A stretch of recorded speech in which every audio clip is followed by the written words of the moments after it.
Hey boy, if you new to the channel, don't forget to subscribe, like, comment, and share. And here's a hug. Hugs are for everybody. And if you're not, welcome back. You already know how we get down. So today I am about to be talking to you guys about how to get out of a slump. Like, you know, when you just unmotivated, you just don't feel like doing nothing, you just feel down, you can't really pinpoint it, but you know something's off. We about to get into the nitty-gritty of how can we get out of it, or how can we prevent it. We're going to talk about a little bit about both. So without further ado, let's get into the video. Okay, so you guys, my first tip is going to be change your focus. Because a lot of the times when we're entering these slumps or these, you know, periodic windows,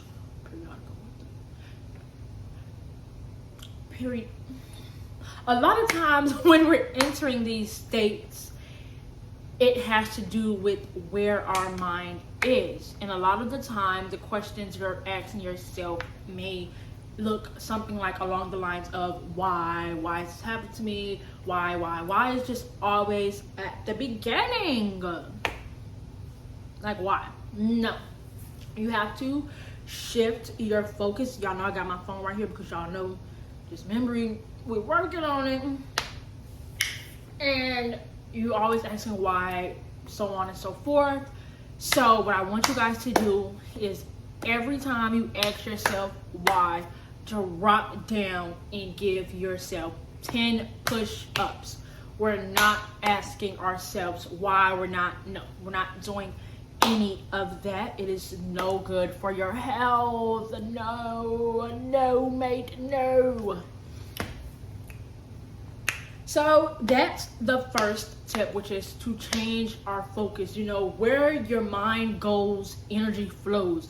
I'm gonna say that again because I don't think y'all heard me. Where your mind goes, energy flows. So if you're focused on the why, you know the emotion that the question of why, what the question of why brings. And it's that type of energy and it's that type of mindset that is deepening. That, I mean, we're going down because of that. Like, So every time you ask yourselves why, drop down and give 10 push-ups. No. Okay, so our next tip is to find something that increases your mood, even if it's just for like 5 minutes, 10 a second. Sorry about that. Even if it's just like 5 minutes, 10 minutes, a second or something, find something to increase your mood, whether it be, you know, getting out of the house, spending time with your girls, your boo, family, people you love, working out, whatever, whether it be playing a game, playing board game, coloring, drawing. Do something to uplift your mood, get your heart rate going at least for 5 to 10 minutes a day. And another thing I do also want to add to this, if you feel yourself going into a slump, do not stay home. Do not isolate. Don't do it. And I say this because an idle mind is the devil's playground. It's always, you know, when you're alone that those thoughts come in, when you got too much time to think.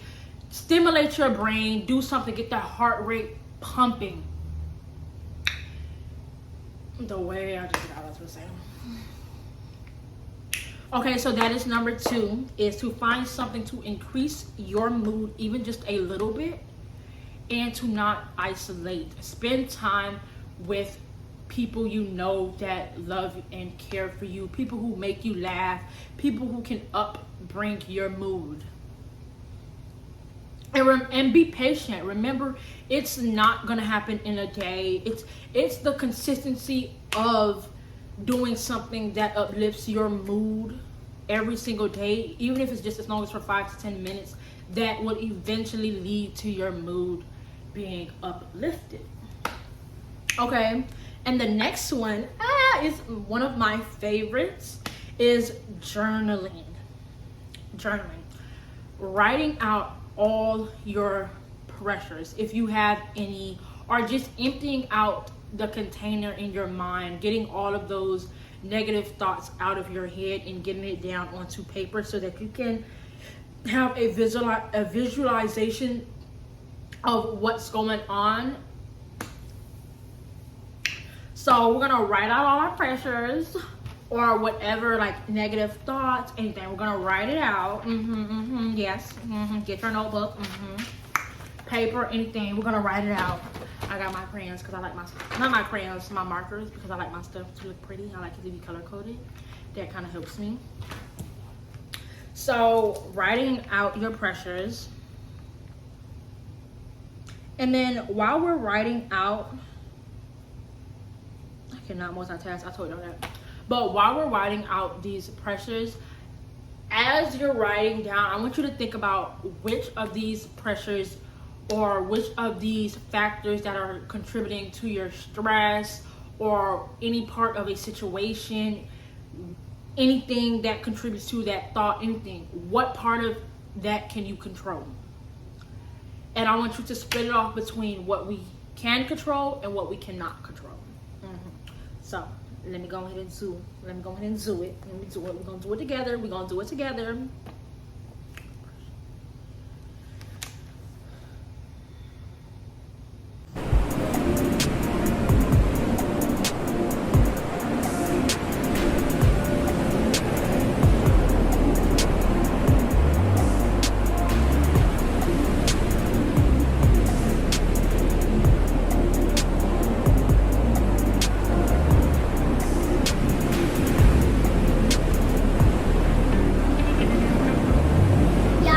Y'all, but when I be journaling, I like, as I'm writing things out, I could just feel like, you know, like a release within my chest, like within my heart. I can feel my heart getting lighter.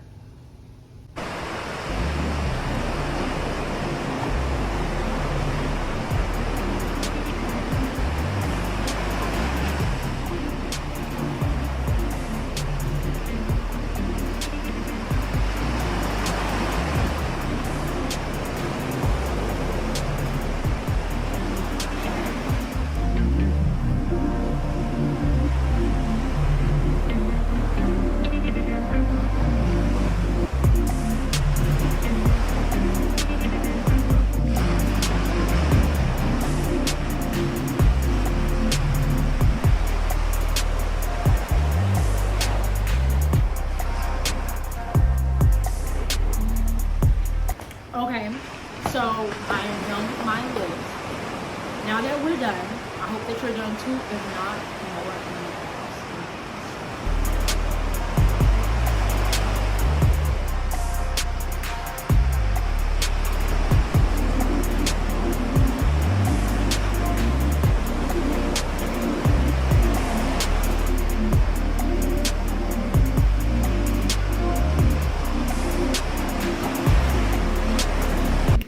Okay, so this cup is going to act as your mind, and this is going to act, the bucket is going to act as life, just anything day-to-day, people, anything day-to-day, just basically life. And this is what happens when you don't let things out and you just keep it pent up. It tends to often spill over in the wrong places. A lot of the time you end up bleeding on people who didn't even hurt you. So this is from rejection, disappointment, family turning on you, friends betraying you, not getting the job you wanted to get, losing a baby, molestation, rape, your insecurities, your negative self-talk, fear being misunderstood, that teacher that said you wasn't going to be nothing, that comment someone made in class, and you see how it's spilling over and it's spilling over into the bottom. Oftentimes, a lot of the things that are going on in our mind, we tend to project that and channel that onto other people that did not even hurt us. You tend to misplace it. And then you see how once you've let it out, once it's spilled over, and the spilling over can act as once you've had a mental breakdown, once you've lashed out, once you've disassociated, just anything,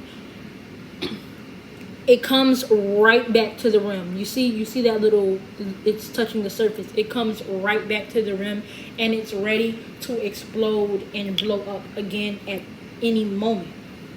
So let's just add on that joke that was disguised, that comment that was disguised as a joke. I'm sorry. Look at it, just spilling.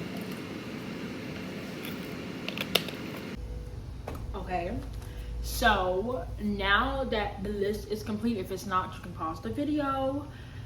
But now that the list is complete, look at what you can control and what you can't.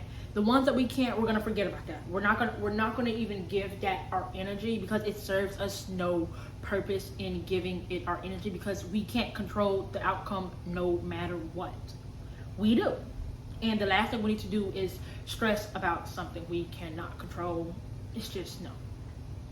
So now the ones that we can, we are going to break it down and we're going to try to find solutions. And when you are trying to find solutions, we're not trying to overwhelm ourselves. We're just gonna break it down into small little steps, little solutions that are attainable and that won't make you feel even more overwhelmed than you already are. Okay, so that is that. Journaling, like writing it out, empty out that container, empty it out, let it all out. It's okay. Let me give you a pat on the back. It's okay. Okay, number 4 is knowing our triggers. And I'm going to enter the definition of triggers up on the screen. Now, during this period, state, whatever you like to call it, try to stay away from anything that is going to further trigger you. Of course, the ones that you can control.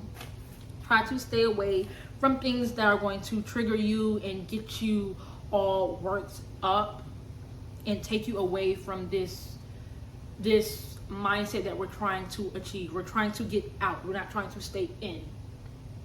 So, and remember, like we said in tip 1, in order to get out, we need to change our focus. So we're not going to try, we're going to try to put a limit. We're going to try to put a boundary on how much we're being affected, which is why it is important to have boundaries.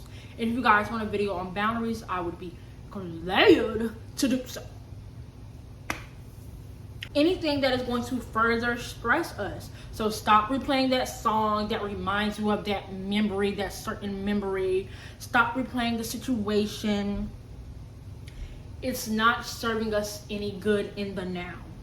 Like, it already happened, so there is nothing that we can do. And no shade. Stressing about it right now, it's not getting us nowhere. It's not getting us nowhere. It feels like we just keep hitting a wall. So 4 is to know your triggers, and so that way you can place a boundary before you even get to that overwhelming point. Okay, and another thing I want to say is to kind of, I guess it kind of goes hand in hand with the first tip, but to kind of change your narrative. Stop saying that it's happening to you. Instead, say it's happening for you. All things are working together for the great of good for those who love the Lord. Oh, Jesus Christ. Amen. Can I get an amen? But no, for real. Stop saying it's happening to you and say it's happening for you. And there's so many reasons as to why the very thing that you're going through is happening. Pain is not to stiffen your heart. It's not to, hold you back from anything. Pain is to redirect you. Pain is to build character. So what you're going through can be to get something out of you, to get you to where you need to be, to get you to your destination, to get you to that place that you're praying that you will get to in your life. It could be happening to bring something out of you that you need for when you get to your destination. It could be to answer something that you prayed for years ago. We just don't know. So just take yourselves out of that victim category. Even if it doesn't look like it, and a lot of times when we are going through something, we're in the midst of the storm. You're not going to always understand what is happening. Even when it doesn't look like it, good or bad, things are working together for your greater good. It's a purpose in it. And pain is not always a bad thing. Yeah, while we're in the storm, we don't see it because it hurts. We're in pain. We're going through it. We want it to stop. But pain is not a bad thing. I honestly feel like pain brings about character. It brings about perspective. It brings about so many things out of us that, and for some of us, like if you're anything like me, you're hard-headed. Like sometimes I can be very hard-headed. So in order to get that through your head, to bring whatever it is that needs to come out of you, to learn a lesson, to whatever the case may be, here comes pain to teach us. It is one of the greatest teachers. And then our last thing is a spiritual connection. Like, I just feel as though you have to have some type of spiritual connection. And no discrimination to those who don't. But a spiritual connection is vital. The flesh is not enough. Let me tell you, let me get comfortable. Which way I want to put my ears on? Let me tell y'all. One thing I don't understand is how when we are going through something, and y'all, I'm going to say we because we're all flawed. And no one is better than the other. So when we are all going through something, we tend to run away from God, but we run to flesh. And a lot of the times, we're running to flesh to run back to God and tell them about that same flesh that hurt us. Like, hello? Like, I don't understand why we leave the presence of God to go to flesh when flesh is not dependable. When I say flesh, I mean people, I mean humans. You do have people who are reliable, but even those who are reliable, they are still humans. So they're not perfect, they're flawed, they're going to make mistakes, they're going to hurt you. Everyone is going to hurt you. You just have to decide if, they are worth it, And it's just like a spiritual connection, I feel like is so important, just for the simple fact the flesh is not enough to get us through that storm. The flesh, what you see on the outside, will forsake you. It will give up on you. But the spirit, it will not. It will persevere. And even in the storm, you have to pray. You have to pray. Because let me tell you something. Let me tell you. The devil comes to steal. He comes to steal, kill, and destroy. And if you are not praying, you are so susceptible, you are so vulnerable, you are more open to his tactics. And oftentimes, a lot of the times, what happens, oh, I'm so excited to say this, but a lot of the times, oftentimes, what happens is that we go through pain, and then we come out of it, we're not the same. And that is because the devil has stole a part of you. You went in a situation a certain way, you came out a different way. You came out cold-hearted. A part of you died when, this situation happened, when you lost this person, or, just when certain things happen. That is not God. That is not God, sweetie. That is not. You have been robbed of a part of you, and that is not God. Which is why it is so important to have some type of spiritual connection, because the flesh is not reliable. It's not. It's just not. The flesh will forsake you, and it's like that. And you stopped praying because you're like, how could you allow this to happen? This, that, and the third, whatever the devil may have influenced you to think. You stop praying. You stop praying. Whatever the case may be that led. So you're going to stop praying, and you're going to leave God. You're going to abandon God for the same flesh that is the reason behind you having trust issues. But you're going to stop praying to God, to go to the flesh, to talk to the flesh, to confide. And there's nothing wrong with venting. Everybody needs to vent. Everybody needs to confide. But you're going to stop praying, but you're going to confide in the flesh. The same flesh that gives us trust issues, the same flesh that gives us heartbreaks, all of that. And then when that flesh forsakes you, like they would, like they are, or like flesh does, because we are not perfect, we are human, we are flawed, then you're going to come back to God. So why not just pray through it? Why not just pray through it? Don't stop praying. Walk by faith, not by sight, is one of something that I'm very fond of. I start to understand more and more. And in each season that I go through, I understand it differently. And it's just, it's the truth. Don't shoot the messenger.